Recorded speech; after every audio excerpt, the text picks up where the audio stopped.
very much for joining us here on the Modern Job Search Checklist. This is Mark Anthony Dyson, of course, one of the hosts. The other host is Damian Birkel, who is right across from me. How are you today, sir? I am fine, thanks. I hope you are. Yeah, I am fine. Just a little uh, just got a lot of things going on. So we're going 30 minutes today, as we talked about before the show. And it was you guys are joining us for the first time. We come here every Friday afternoon, 1 p.m. Eastern, 12 o'clock Central, to talk about what's going on in the job search world via the career practitioner point of view. And so we really get down to the nuts and bolts of resumes and cover letters and interviews. We do a lot of stuff on interviews, and I think that's where our sweet spot is. So I think that's where we're kind of looking at is preparation and talking about questions that you should be asking to make sure that you're making good decisions. Is that right? Right, exactly. And, you know, even though today's announcement of unemployment going down again for Mm-hmm. the third month in a row, 3.7, I think it was. um, there is always the chance that you in your job can become outmoded over time. Mm-hmm. And whether you are on the job searching end of the spectrum or whether you are striving to stay relevant in your current position, there are some questions that we're going to be talking about that you should ask yourself on a regular basis because the crux of this Fast Company article that I'm utilizing and sharing with you is that if you wait for your boss to redefine who you are at work from a responsibility standpoint, you've Mm-hmm. waited way too long. Uh, and that to stay current and vibrant and needed and top 5% in your organization, there are things that you can do once a year, every 6 months. Um, I would go so far to say uh, as it's important for you to do it quarterly Mm-hmm. because I can remember in the corporations that I've been in, sometimes you do great stuff. It's not in your job description. It's not something that you are measured against. It's not your metrics, but it's outstanding. But when it comes to review time, everybody conveniently sometimes forgets it. And so if you are doing kind of a quick look at yourself quarterly, you will ensure that you're up to date. So Mm-hmm. here are some of the questions. The first question is very important, and that is who uses my work and what do they need most? Mark and I have talked about this many Mm-hmm. times about Yep. be the answer. If you're job searching, demonstrate, be the answer to your the employer's needs. If you're in a company, again, it's important for you to regularly reinforce that you are the answer to the employer's needs. You can't do that if you don't know who you serve and what they need. And I can tell you, when I was at Sara Lee, just about every year, sometimes 8 months, um, I was their troubleshooter. So when there was a problem with either a vendor or a buyer that wasn't, well, as experienced to handle situations like that, they would up Mm-hmm. and me. But if I didn't ask myself, who do I serve? What am I supposed to do to make them happy? How am I being measured? And what are the quantifiable, measurable benefits that I need to deliver? If I had just gone with my job description, I would have been setting myself up for failure because the job had morphed onto something else. And if you're not sticking with it, you're going to be left behind. Yeah, yeah, all that's good stuff. And I think about this in two different ways. One is having been a personal trainer for a short period of time, one of the things that you do as a personal trainer, you probably experienced that because you've done rehab, right? You've done rehab with a physical therapist. One of the first things that they do is that they do an assessment. They do an assessment of your moves. And for some reason, we're getting some kind of other noises going on here. But we're getting you are doing some assessment of the movements, and you're looking for the pain points where that person has or their inabilities to be able to move certain ways. In other words, if I want to prescribe squats and I know that's something that will help make you stronger, but I find out that you have some troubles with your knees or a certain movement where you can't move right or left, or maybe if you did a squat without weights and that you had a hard time coming up, that there's a hip tightness, I can't prescribe you squats. Hmm. So therefore, my point is that whenever you're rethinking about your job, are you able to give it in a prescriptive manner to discover the weaknesses and to be able to prescribe a solution for it? And being the answer, we say it all. I say it a little bit differently than you. When we've said it, we come together in the middle like that.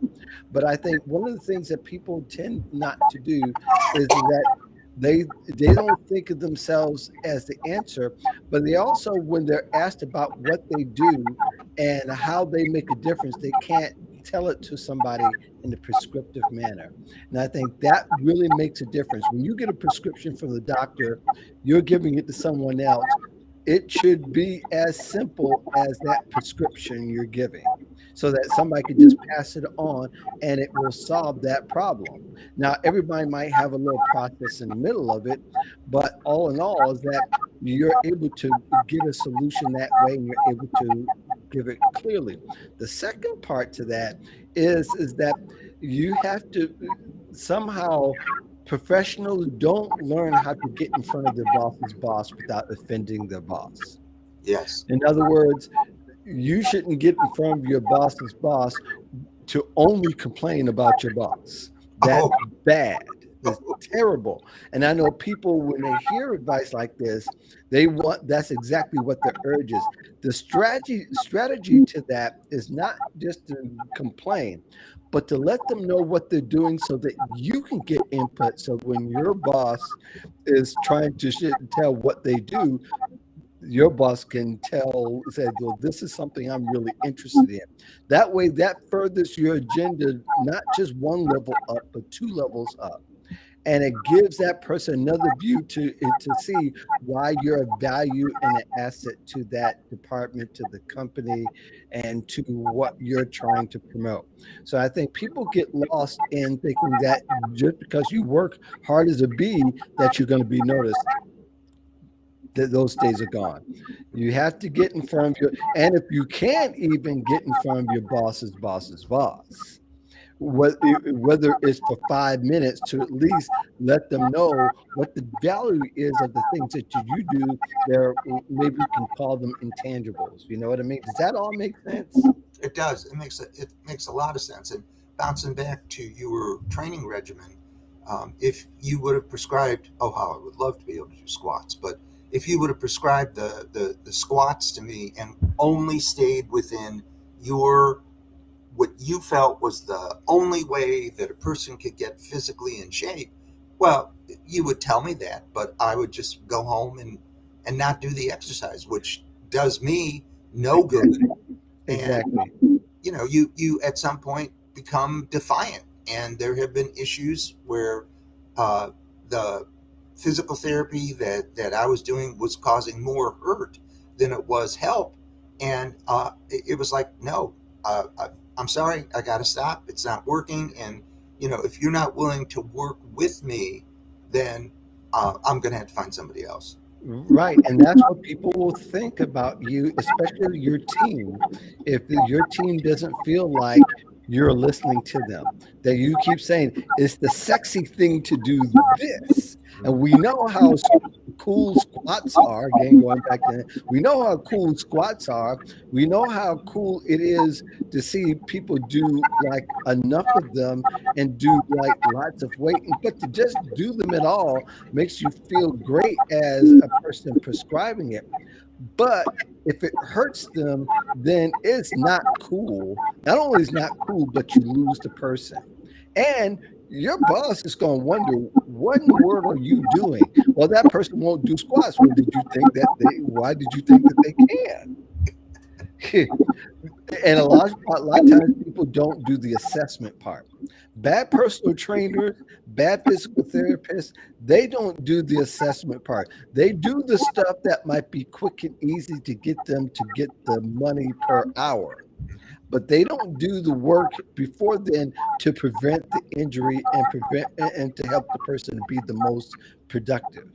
And I think that's where the sweet spot is. If people do the assessment and you do the same assessment for everybody. Now there might be a time when you could do an advanced assessment where somebody can not only squat, but they can squat 200, 300, 400 pounds. Mm-hmm. But if you don't do the same assessment, you'll never know. Mm-hmm. And once you find out that they can, that means you could give them more. And they probably won't mind you giving them a little bit more. But the person who does less, they have another strength. It's just not squats. Yes. It's Yes. just, and that's where, and that goes all back to asking yourself the questions. You got to ask yourself the right questions to kind of assess where you are. If people, and I've done this, I've been guilty of this, is that I ask myself the same questions through somebody else's lens, and Mm-hmm. it doesn't work that way. Mm-hmm. You've got to ask the questions and assess it through your own lens first before somebody else gets to it and messes you up entirely, just like doing wrong squats. Exactly right. And what I have learned, sometimes the good way and many times the hard way, is if you try to circle around your boss and go to his boss and his boss without his or her knowledge, uh, Yes. you're going to make an enemy very quickly and be viewed by your team as someone who's a showboat. Um, I have learned that it is much better to always let your boss know before you're gonna, if you have a huge process improvement or whatever. A good boss will take it to his boss and say, you know, Damien came up with this great idea. It Hmm. cuts our reporting in half, yada yada yada. And I've brought him along to explain any questions you might have, because a Yeah. good boss recognizes the fact that just because it's a process improvement that he didn't or she didn't do, uh, with a few questions, that person's boss is going to know right off the bat whether that person did it or whether one of his or her people did it. And Yeah. we talked about this once before about uh, Damien's pledge of allegiance to the boss, Yeah. and this came about this came about because I had to uh, move down before I could move back up. And my boss was 10 years younger than I. And Hmm. I went in and I said, and a woman, well, anyways, um, and I said, I want you to know that I am never going to surprise you at a meeting, that I'm never going to go around you just because I can, that I'm not a gossip. So anything that you say to me stays here. Mm. Finally, if I hear something out on the grapevine, I'm going to come and it affects you. I am going to come and tell you because I think it's important that you know. Now, you may already know this, but I'm always going to do it just in case. And you can just say, nope, heard it. But I will tell you that every time that I did that, it saved my boss and my boss's boss from some sort of power play or something that Hmm. was going on to embarrass them. And it was just something, it was just conversation that I heard from another division around the water cooler. And so my point in this whole thing is if your boss sees that you're loyal, they will trust you. They will trust you when you go to them and say, we can make this process better and here's how. Or they will be relieved when you come in and you say, there's this big problem and here's what it is. And here are the two options, A or B. Which one would you like? So that you're not going in saying, whining about a problem. You're going in making the person aware of a problem that they may or may not have known about, and OPS providing solutions so that person can feel included and make that decision or make a modification of the decision. And it's things like this, Mark, that endear you to your boss, and believe it or not, your boss's boss. Because if you are an agent for change, if you are helping other divisions, not because you have to, but because you want to, your reputation is going to percolate around your boss through other divisions and up to your boss's boss and your boss's boss's boss, just because you are asking yourself on a quarterly basis the right questions to continue to grow and become valuable within the company that you work for. And OPS, learn a lot that you would never learn before if you were just in the galley rowing, right? Well, that doesn't always work. Agreed. Agreed. Uh, yes, That doesn't always work. And I I I I have memories of when, and I remember as in critical situations where there was a change of my boss and change of office, and early on I was late one time because I had a flat and I had my family on the highway. hmm I eventually got in there at midday. hmm The first thing she says, without really knowing me, without knowing my record, knowing that I was practically perfect in attendance as far as being on time, being late, and not calling off or anything like that. She says, "Well, say I've been on expressway before." She didn't have children at the time or was married, and I worked out to where I got to the office on time, and I'm going to start the documentation process right now. There was no way I was going to be loyal to that. Agreed. Agreed. And I know people are out there saying, yeah, that's a good thing, but that worked for you, and I can go into different reasons why it probably it hasn't worked out for me more so than it has worked out for me. But when it worked out for me, there was an exchange of I'll be loyal to you, and therefore that when the manager was loyal to me, I returned that tenfold. Yes. And I think that's where and I think that's where it you know yeah, that works, but I think there needs to be an exchange these days where people can say before they start tipping their hand and start saying, "Hey, this really does work out." To where it gets people will go and say they'll be loyal and be loyal to a fault hmm or no fault.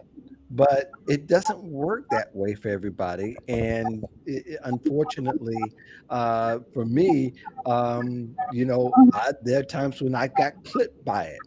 But having said that, there are times when it didn't start out that way, but it ended up that way because there was an exchange of loyalty, and there was an exchange of that I got your back, you got mine. Now we can really move forward and do some things. And I think that's what people have to have too. Workers have to have as much loyalty as the management does. Agreed. And I don't think necessarily you have to pledge allegiance first. And I think that's up to the individual. You're kind of obliged to do what your boss says, yes, but pledge allegiance. Mm, I don't know if I can ride with that completely. I had to move to the back seat, but I'm willing to watch you drive as we move along this way. Now, you're absolutely right. And 7 promotions in 7 years later, there was a complete change in Mm, management. yeah. Uh, and much like you, I had been up 24 hours waiting for my daughter to be born. And I finally dragged myself home at 4 in the morning. The phone rings at 8. And he knew, by the way, that Donna was in labor. He said, "Where are you?" Hmm. I said, "Jerry, I've been up for the past however many hours." He said, "Well, when Lissa was born, I was in."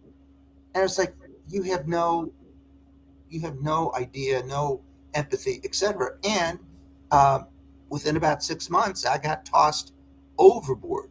But there was so many shifts in the dynamics of management that I was blind to, uh, Yeah.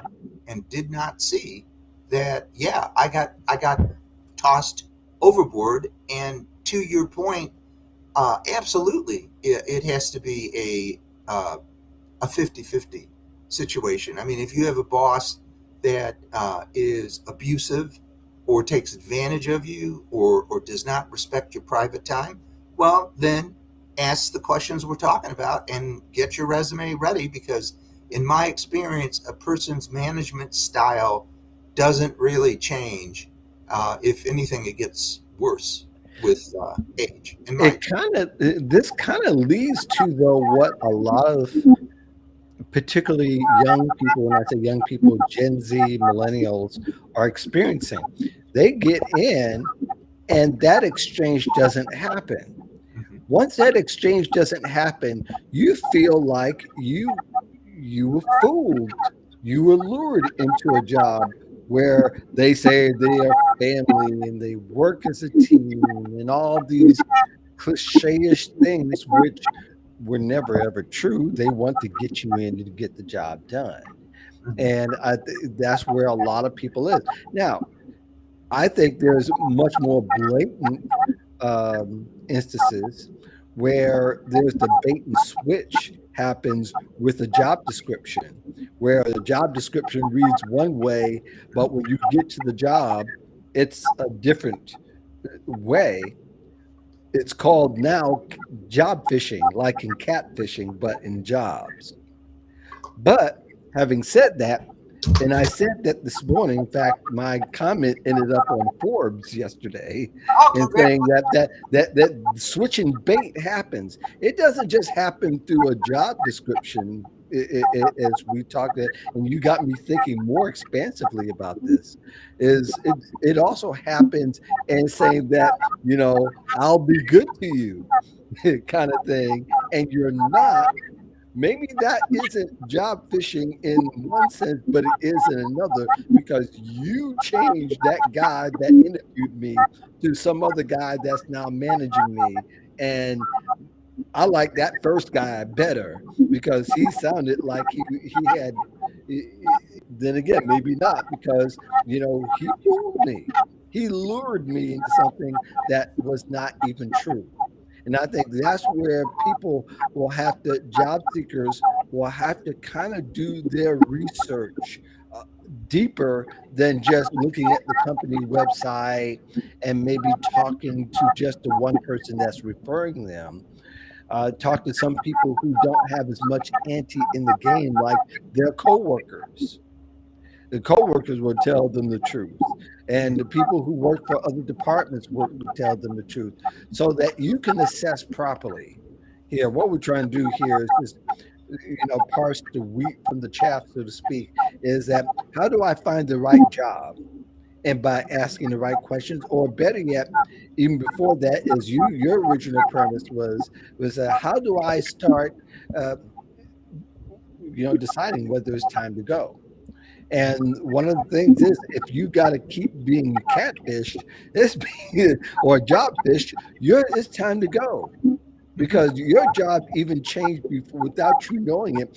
I mean, there are people throughout the years who have gone into their review time with one idea, thinking that this was the job that they've been doing the whole time. But the person reviewing says, that isn't your job anymore. This is your job, and you got to start doing it now. And you get no credit whatsoever for the job that you've been doing that you thought it was. That's job fishing too, right? Agreed. I mean, in a sense, and then by that, people, there is no going back and trying to reconcile with the boss. The boss already told you they decided they're changing the job. In fact, they changed it without you knowing it, and therefore you've got to go now and do this different job altogether, or the job that they want you to do when you thought you were doing that job already. So, I think all that plays a big part in assessing. I don't know what the other questions are. I know we're running real short on time, and we should table that to discuss it somewhere down the line. But that's a great article. In fact, if you could send me the link to that, I'd love to read it. Absolutely. Yeah, it gets me thinking about some other things that just came out of me that I didn't expect to have. But more I think about it, those things happen, and people, companies lie, and I've said that before. Hmm. Companies lie and bosses lie. They may say, well, things kind of change. Well, but how about telling me? That's like, my wife says to me that, oh, these aren't your children, these are. I'm like, huh?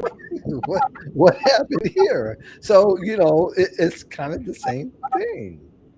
Hmm. Agreed. Agreed. And what I have said to people across the 30 years I've been doing this is, you are in charge of your career, Yeah, and your insurance is your transferable skills. yeah. And when you're in a position that you do not like and it no longer feels right for you, then it's time to start a job search. You don't want to resign. You want to get paid while you're job searching. But, when it doesn't feel right, gotta go. Gotta Yeah, go. and you got to stop being sentimental towards these jobs. It's a job. And the only thing your boss more than likely cares about, there might be a few that care about you personally and how you're really doing, but ultimately they got a job to do.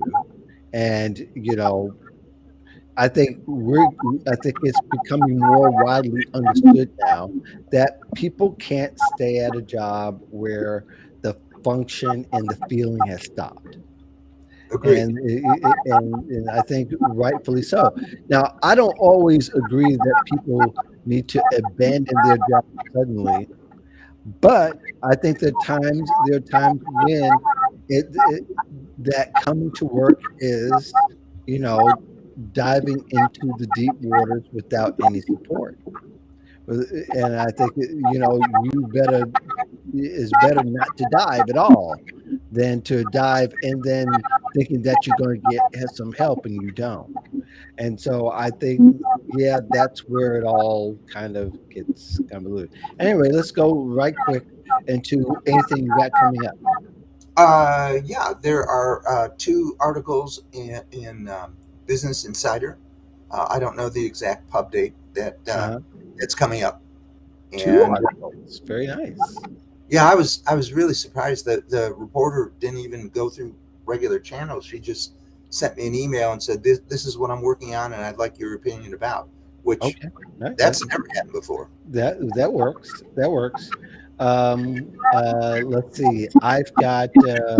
We've got a guest coming up, Brad Minton, next Friday, Hmm. and we should be here for the full hour. So that's going to happen. As I mentioned, I was including an article this morning that Jack Kelly included from a comment I made on the thread. So that's in Forbes. Just was posted yesterday. So that was cool. And I got a couple other things. I'm just going to wait for it to come out instead of because I've been catfished a couple of times through the press. And Oh, when they say articles going to come and then they don't come. But yeah, this so that happened and got some that it will happen. And actually, also, I did a speaking slash interview that's on my timeline if people want to go to it, where I talk about the modern job search as well. excellent. So we're going to call it the day right here. Thank you very much for joining us on the modern job search checklist. Damien, as always, thank you very much for joining me as we go on 2 years in doing this. Absolutely. It's a lot of talking. Uh, and for everybody else, there's a lot of watching. So you can catch us on our YouTube channel as it's being streamed right now. Just look for the Modern Job Search Checklist. You'll find us and subscribe to the channel when you get a chance. Uh, Meantime, peace and a bad love. We'll see you next Friday. Take care. And April Fools. Not that I'm cutting it out, but that's what it is. All right.